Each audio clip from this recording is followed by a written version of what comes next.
황선주 권사님 동생분이 하나님 부름을 받으셨다는 거였죠. 예, 제가 이제 예수 믿게 된 것 같다고 그렇게 말씀드렸는데 실수했습니다. 기도하다가 보니까 그 생각이 하늘의 부름을 받으셨습니다. 위로해 주시면 감사하겠습니다. 자, 이제 앞뒤로 옆으로 이렇게 인사하시겠습니다. 주님 오심을 기뻐합니다. 네. 또 메리 크리스마스 이렇게도 한 번씩 인사하시면 좋겠습니다.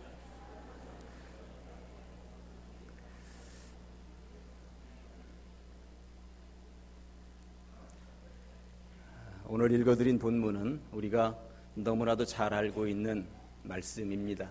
동방의 박사들이 아기 예수께 경배하기 위하여 보물 3개를 들고 왔다는 이야기인 것입니다. 초창기 첫 크리스마스의 스케치를 이보다 더 잘할 수 있을까 하는 생각이 들 정도로 아주 명장면 중에 하나입니다. 아기 예수가 탄생했을 때 누가복음에서는 목자들이 경배하러 왔다는 것이고요. 이 마태복음에서는 동방의 박사들이 경배하러 왔다고 쓰여져 있습니다. 오늘 본문은 동방의 박사들이 경배하러 온 것을 중심으로 하여서 살펴보게 될 것인데, 예수님의 탄생에 대해서 동방의 박사들만이 알고 있었던 것은 아닙니다. 많은 사람들이 알고 있었다고 하는 것입니다. 이들에게 있어서 공통점이 있다면 구세주가 이 땅에 오셨다는 것을 많은 사람들이 들었다는 것이고요. 또 이들에게 있어서 다른 점이 있다면 각양각색으로 그 반응이 나타났다라고 하는 사실입니다. 오늘 본문을 가지고 3가지 꼭지로 나누어서 말씀을 받도록 하겠습니다. 첫째는 이 말씀을 들은 사람들이 3종류로 나눌 수가 있는데, 첫째는 박해자가 등장을 하게 된다는 사실입니다. 헤롯은 당시 유대의 왕이었습니다.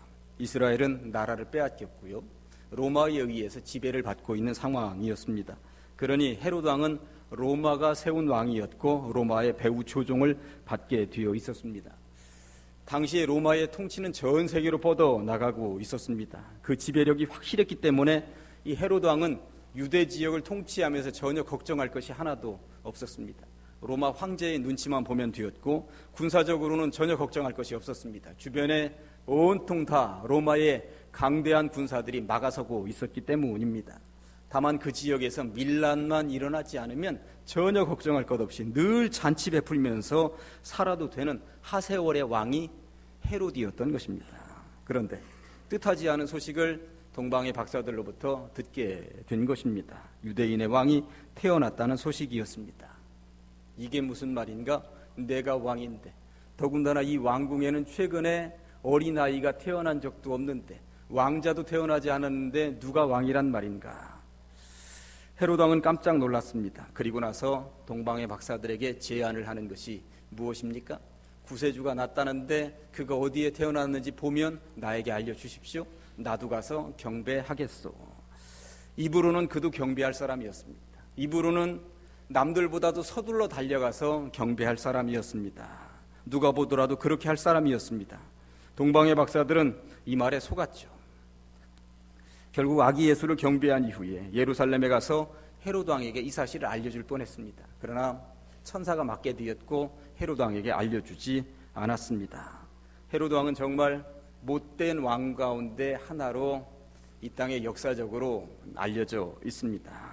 부인도 죽였고 자식들도 여러 명 죽였고 백성들 가운데 수없이 많은 사람들이 헤롯 왕에 의해서 죽어나갔습니다. 나도 가서 경배하겠소라고 하는 말 속에는 그의 얼마나 잔인함이 들어있는지를 우리는 알 수가 있는 것입니다. 경배하겠다 하면서 죽여버려야 되겠다는 의도가 그 속에는 숨어 있었기 때문입니다. 결국 그는 돕는 채 하였으며 결국 자기가 속아 넘어갔다는 것을 알고 나중에 베들레헴 지역에 있는 2살 이하의 사내 아이들을 전부 다 죽여버리고 맙니다. 그렇게 헤롯 왕은 이 땅에 예수님이 오셨을 때 첫 박해자의 이름으로 기록이 되는 것이죠. 두 번째 종류의 사람들은 방관자들입니다. 방관자들은 일단 백성들과 서기관들, 대제사장들이라고 할 수 있을 것입니다. 동방의 박사들이 왕으로 나신 이가 어디 계시느냐고 경배하러 왔노라 하니까 3절에 보니까 헤롯 왕과 온 예루살렘이 듣고 소동한지라 이렇게 되어 있습니다.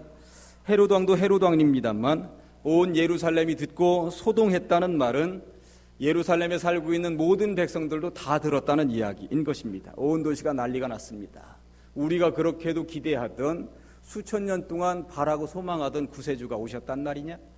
전부 다 소문에 소문을 이어갔고요. 전부 다 난리가 났던 것입니다. 그런데 문제는 그 뒤에 이 백성들에게는 아무 일도 일어나지 않았다는 것이 문제라면 문제였습니다. 대제사장과 서기관들도 마찬가지였습니다. 그 왕궁에서 동방의 박사들이 그리스도가 나셨는데, 왕이 나셨는데 어디 계시냐라고 물을 때에 헤롯은 이게 무슨 말인가 하여서 서기관들에게 물었습니다. 대제사장과 서기관들은 구세주는 베들레헴에서 태어날 것이라고 하는 사실을 분명하게 알고 있었던 것이죠. 베들레헴에서는 구세주가 태어날 것이라고 하는 사실을 분명하게 구약 성경을 근거로 하여서 알고 있었고, 지금 왕이 나셨다는 소식을 들었습니다. 그러나 소식을 들었을 뿐입니다. 전혀 그들은 경배할 준비를 하지 않았다는 것입니다. 이 성탄의 계절에 얼마나 많은 사람들이 시끌벅적하면서 난리만 피우다 마는지 아십니까? 백화점마다, 극장마다, 음식점마다 북적일 것입니다. 그러나 시끄러울 뿐이지 예수님이 없습니다.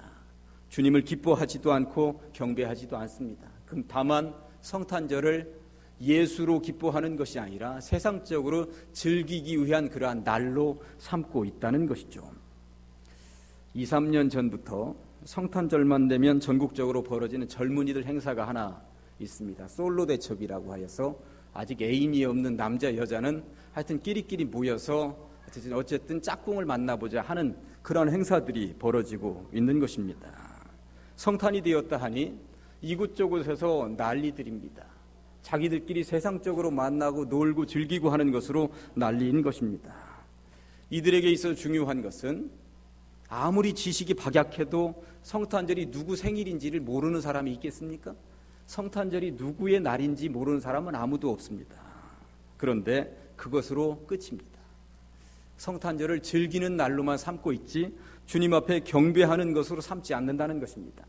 2000년 전에 예루살렘 사람들처럼 예루살렘 성이 온갖 다 소동했었던 것, 그것으로 끝이었던 것처럼 2000년이 흐른 오늘날도 젊은이들이, 많은 사내들이 그냥 소동할 뿐, 즐길 뿐, 그것으로 끝나고 있다는 것이 문제라면 문제겠습니다.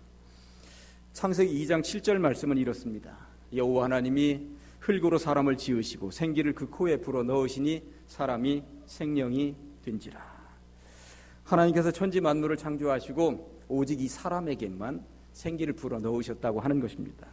그래서 사람이 살아있는 영이 되었다고 성경은 표현하고 있습니다.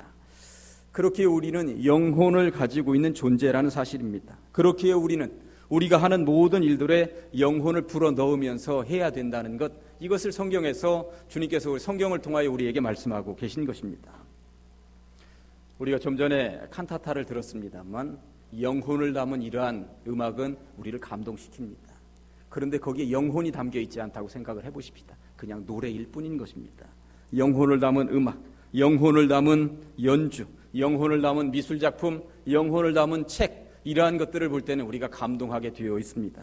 그러나 혼과 어리 빠진 음악과 그림, 그리고 책을 만날 때 우리는 속에서부터 끓어오르는 분노를 느낄 수밖에 없습니다. 그것들은 무가치한 것이고 추한 것이기 때문에 그렇습니다. 좀 표현이 그렇습니다만 세상에는 넋 빠진 사람들이 많이 있습니다. 전혀 아무 생각 없이 사는 사람들이 있다는 것입니다. 우리는 그런 사람들을 일컬어서 얼빠진 사람들, 넋 빠진 놈, 이렇게 표현들을 합니다. 그런 사람들은 정말 아무 생각 없이 살기 때문에 정말 추해 보입니다. 아무리 돈이 많은 부자라고 하여도, 아무리 출세하여 세상 권력을 다 가지고 있는 사람이라고 하여도 그러한 삶에는 아름다움이 없습니다. 감동이 없는 것입니다. 그것은 예수를 믿고 있는 우리들에게도 마찬가지입니다. 예수를 믿는 사람들에게도 얼빠진 사람들이 있는 것입니다. 많습니다. 또 그렇게 되기가 쉽습니다. 우리도 얼마든지 그렇게 될 수 있다는 사실 앞에서 두려워하셔야 할 줄로 믿습니다. 예수를 믿는 우리들에게 얼과 혼은 무엇입니까? 예수 그리스도입니다. 하나님의 말씀과 예수 그리스도에 대한 정신이 우리 예수 믿는 사람들의 혼이고 얼입니다. 그런데 예수를 믿는다고 하는 사람들 가운데에서 안타깝게 우리가 보는 것은 그들에게 종종 예수가 없다는 것을 발견할 때입니다. 교회는 다니는데, 예배 시간에 와서 의자에 앉아 있긴 하는데 의자를 대피고 가기는 하는데 그 심장에 예수가 펄펄 살아뛰지 않고 있는 경우를 만날 때입니다. 이게 적절한 예일지 모르겠습니다만 예수님께서 12살 때에 예루살렘 성에 가셨고요. 그리고 예배를 드렸습니다. 당시에 유대인들은 12살 이상이 되면 1년에 3번 이상은 반드시 예루살렘 성전에 가서 예배하도록 되어 있었던 것입니다. 부모와 함께 그렇게 올라가서 경배했는데 온 마을 사람들이 다 함께 올라갔겠지요. 예배 다 하고 고향으로 이제 돌아가는 길이었습니다. 그런데 하루가 지난, 고향으로 돌아가는 길에 하루가 지난 이후에 부모는 예수를 잃어버린 것을 발견했다고 성경에는 쓰여져 있습니다. 하루가 지나가도록 예수가 어디 갔는지 찾지도 못하고 어딘가에 있겠지, 동네 사람들하고 함께 묻어오겠지 이러고 있다가 하루 만에 예수 없다. 그런데 이 부모가 그 예수를 다시 찾는데 얼마가 걸렸다고 성경에 말하고 있냐면 사흘이 걸렸다고 말하고 있습니다. 저는 이것을 읽으면서 영적으로 읽어보았습니다. 한 번 잃어버리는데 잃어버리는 줄도 모르고 살 수가 있구나. 그런데 하루 동안 잃어버린 것을 찾는 데는 3배가 걸리는구나. 저는 이런 생각을 해보게 된 것입니다. 우리도 살면서 마찬가지입니다. 예수를 오래 믿었기 때문에 당연히 내 속에 예수가 있을 것이라는 착각을 하면서 살 수 있습니다. 내가 그래도 목사요, 장로요, 집사요, 권사인데 당연히 이 속에는 예수가 있는 것이지 그저 그렇게 흘러가면서 살 때가 있다는 것이죠. 정말 이 속에 예수가 펄펄 살아뛰고 있는지 수시로 점검하지 않으면 나도 모르는 어느 순간에 예수는 저 멀리 떠나가고 잃어버리고 다시 찾느라고 고생할지도 모른다는 사실에 여러분들은 두려워하시기 바랍니다. 제가 서너 달 전 수요 기도 시간에 설교하면서 이런 예화를 든 적이 있었습니다. 붕어빵하고 호두과자하고 차이점을 아시느냐고 제가 물었던 적이 있습니다. 붕어빵하고 호두과자의 차이점이 뭔지 아십니까? 두 가지는 이 겨울에 아주 따뜻하게 먹을 수 있는 간식거리 가운데 하나입니다. 근데 중요한 것은 붕어빵에는 붕어가 없다는 것이고 호두과자에는 호두가 있다는 것입니다. 붕어빵이라고 하면 그 속에 붕어가 들어있어야 맞습니다. 그런데 없습니다. 호두과자에는 호두가 들어있습니다. 얼마나 중요합니까? 2000년 전 시끌벅적하게 소동한 예루살렘 사람들이나 대제사장과 서기관들은 예수에 대한 지식이 이 머릿속에는 있었습니다. 어디서 태어날 것이다. 그리고 그분이 진짜 태어나면 그분 앞에 가서 경배해야만 살아날 수 있다. 이것들 머릿속에 지식으로는 다 알고 있었습니다. 그러나 그들은 그분 앞에 경배하지 않았다는 사실입니다. 이것이 우리를 슬프게 합니다. 얼빠진 사람들, 넋 빠진 사람들, 얼빠진 성탄절을 그들은 만들고 있는 셈이었습니다. 여러분들은 붕어빵 신앙입니까? 호두과자 신앙이십니까? 이 속에 예수가 펄펄 살아뛰시기를 정말로 세상적으로 소동만 하고 있었지 전혀 아무것도 못하는 사람들이 아니라 그저 조용하더라도 잠잠하더라도 정말 예수를 이 마음에 모시고 제대로 살아가는 신앙인들이시기를 주님의 이름으로 간절히 축원합니다. 예수님은 우리 예수 믿는 사람들에게 있어서 어리며 혼입니다. 예수님 떠나시면 우리는 곧바로 얼빠진 사람들이 되는 것이요, 예수님이 교회에서 떠나시면 얼빠진 교회가 되는 것입니다. 아무리 요란하게 떠들어도, 전도를 합내, 구제를 합내, 사랑이 있네 떠들어도 얼빠진 노래에 지나지 않을 것입니다. 부디 비옵기는 어떠한 경우에도 예수님 잃어버리지 않고 사시기를 간절히 축원합니다. 세 번째는 오늘의 주제 경배자들입니다. 경배자들은 누구입니까? 당연히 동방에서 온 박사들입니다. 당시 동방은 어디였는가? 역사학자들이 요즘 말로 하면 페르시아 지역이었을 것이라고 이야기를 합니다. 페르시아 지역은 요즘으로 하면 이란 지역입니다. 이란 땅, 그 지역입니다. 그쪽에서 그 지역에서 별을 연구하던 점성술가들이 유독 빛나는 별을 발견하게 되었고 유대 땅에 범상치 않은 인물이 태어났구나 하는 것을 알아챘던 것입니다. 그 인물은 단순한 인물이 아님을 깨닫게 되었고 여행을 하게 되었습니다. 별을 따라 이동합니다. 유대 땅까지 오게 되었습니다. 그리고 예루살렘 성 안으로 들어갔던 것입니다. 그런데 여기에서 많은 신앙인들이 잘 이해하지 못하는 장면 하나가 별을 따라가다 보면 그냥 자동적으로 베들레헴으로 가는 것인데 왜 예루살렘으로 들어간 것이지? 예루살렘으로 왜 들어가서 그 실수를 사실 실수한 거거든요. 그들이 예루살렘으로 들어갔기 때문에 나중에는 헤로드 왕을 만나게 된 것이고 헤로드 왕에게 화가 나도록 만든 것이고 그리고 헤로드 왕이 2살 이하의 어린아이들을 죽이는 것이고 그것 때문에 어린 아기 예수는 도망가는 것이고 아직 제대로 몸을 풀지도 못한 마리아도 애굽 땅으로 도망갈 수밖에 없었다고 하는 사실입니다. 아니 왜 별을 따라서 베들레헴으로 곧바로 가면 되지 예루살렘으로 왜 들어갔을까? 이것입니다. 사실 동방박사들이 동방박사가 아니라 남방박사였다면 이 북쪽을 향해서 별을 따라가다가 예루살렘은 북동쪽에 있으니까 이쪽으로 가고 베들레헴은 북서쪽에 있으니까 이렇게 갔을 텐데 이게 동방에서 왔었기 때문에 그렇습니다. 동쪽에서 오다가 보면 예루살렘을 지나야 베들레헴으로 가게 되어 있는 것입니다. 그러다 보니까 별은 예루살렘 하늘을 지나서 베들레헴 쪽으로 가는 거예요. 근데 예루살렘 쪽에 왔을 때쯤 이 동방의 박사들이 더 이상 별을 쳐다보지 않습니다. 땅만 보는 것이죠. 예루살렘이네? 한 나라의 수도네? 그러면 당연히 여기서 나는 것이지. 사람이 살다 보면 이럴 수 있다는 것입니다. 주님은 우리에게 지시하는데 내 생각이 지배할 때가 있는 것입니다. 당연히 이럴 것이다. 당연히 여기겠지. 당연히 왕궁에서 태어나겠지. 그런 생각하고 더 이상 별은 움직이고 있었을 텐데 별 쳐다보지 않았습니다. 밑에만 쳐다보고 있었다는 것입니다. 그 실수가 베들레헴에 많은 아이들을 죽어나가게 했습니다. 저는 이러한 잔인한 장면을 보면서 우리들에게 주는 교훈이 정말 크다고 생각을 합니다. 예배한다고 하면서 경배한다고 하면서 때로 우리들이 실수할 수 있구나. 정말 하늘의 비밀을 제대로 안다 하면서 그것을 따라간다 하면서도 내 생각을 가지고 먼저 어림짐작하고 이럴 것이다 저럴 것이다 내가 먼저 판단해버리면 이런 실수를 할 수 있다는 사실입니다. 주님을 따른다 할 때 끝까지 주님을 따르는 것 이것이 얼마나 중요한 것인가 동방박사들이 아주 자그마한 실수를 통하여서 우리는 알 수 있는 것이죠. 왕궁에 들어갔다가 대제사장과 서기관들이 뒤적거린 구약 성경의 미가서 5장 2절 말씀을 통하여서 여기가 아니구나. 우리가 눈을 들어서 다시 한 번 더 쳐다보고 어디 있는지 봐야 되겠구나. 베들레헴으로 별을 따라서 이동하게 되었습니다. 그리고 아기 예수를 만났고요. 경배했습니다. 황금과 유향과 모략을 아기 예수께 선물로 드리게 되었던 것입니다. 이 세 가지 예물은 당시의 풍습으로는 왕에게 드리는 예물이었습니다. 황금은 고귀함, 왕으로의 고귀한 신분을 나타내는 것입니다.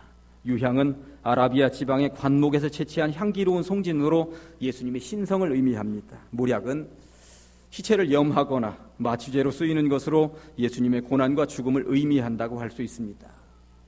동방의 박사들은 온전히 아기 예수님께만 이제 초점을 맞추는 법이 어떠해야 하는 것인지 우리들에게 교훈적으로 알려주었습니다. 그리고 헤롯의 말을 듣기보다는 하나님의 인도하심을 받았고요.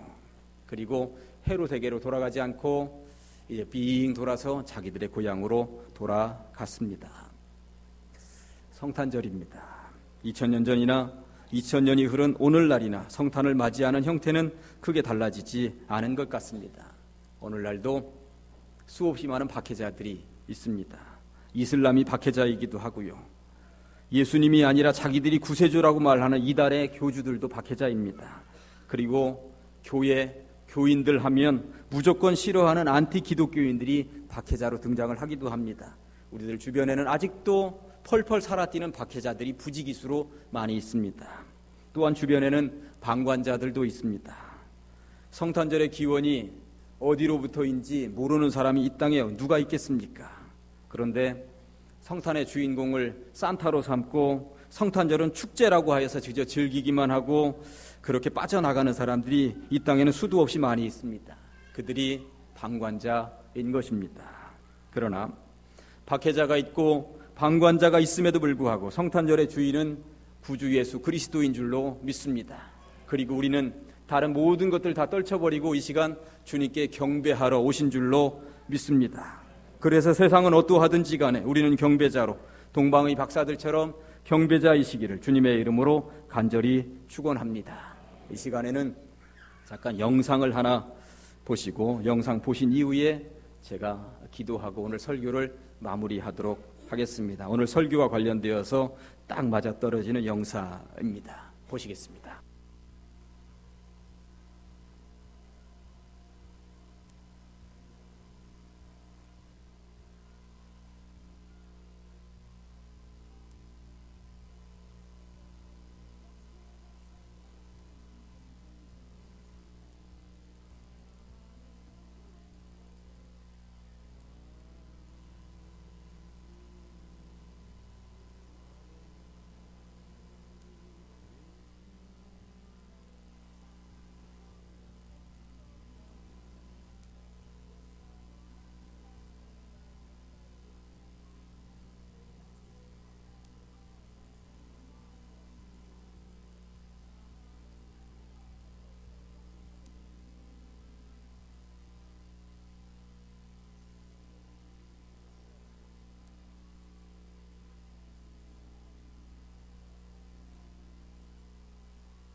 기도하시겠습니다.